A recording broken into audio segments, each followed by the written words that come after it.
The Woodlands Way is a group of people working together as a team, and within that team being respectful of each other, caring about each other, not only the teaching staff, the administration, but the students involved, the families involved, so involving the whole community in learning.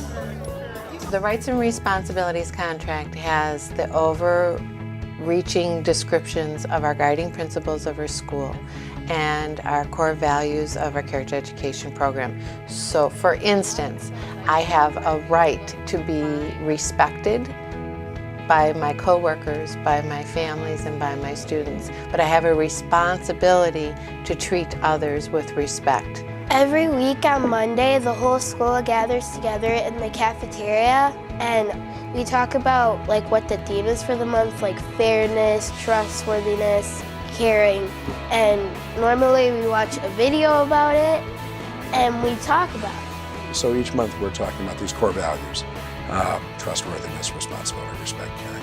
Hard to say what responsibility is, but it's easier when you say, well, this is what it looks like in this story. And this is what you call it. And so by putting a name to these core values, we begin to equip kids to be more self-aware of whether or not they're developing, displaying those values in their life at school for sure, and possibly, we hope, in their life abroad. We all have to work collaboratively in groups. That's part of life. So when we have students participating in small group collaboration, giving them each a responsibility, that is conveyed in their further life experiences when they go out and they have a job and they have to work as part of a board or a team to get a task done. By dividing up the work, they learn how to listen to each other's ideas, take turns, be fair, and also be responsible. Buddies is structured in a way where at the beginning of the year, teachers step back and place students together, an 8th grader with a K-5 student. And within that, we structure groups that would benefit the most. We take students who thrive at giving to other students and match them up. Then once a month, the students meet together and do some kind of project.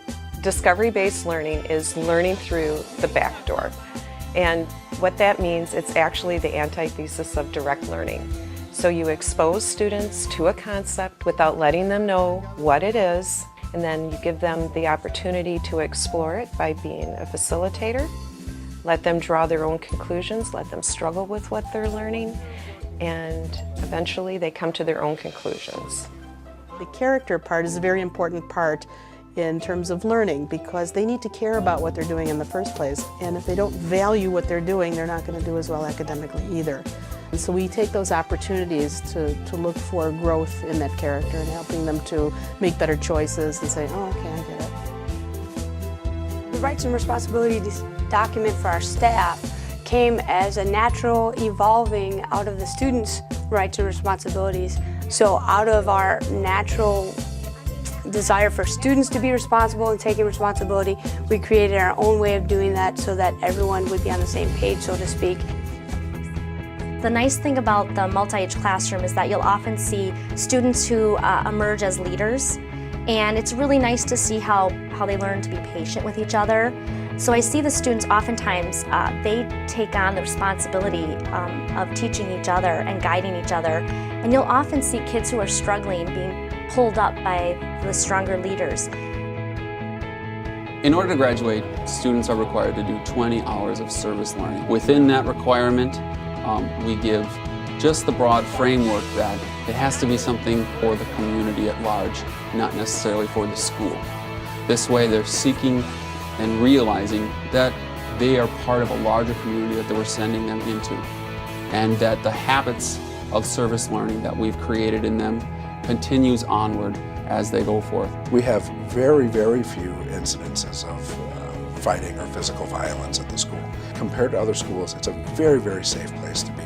And you see that in numbers in things like disciplinary referrals being very low.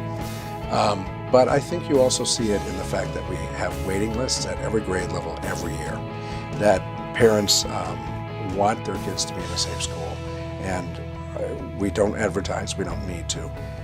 We have a reputation, and word of mouth spreads, that we're a safe school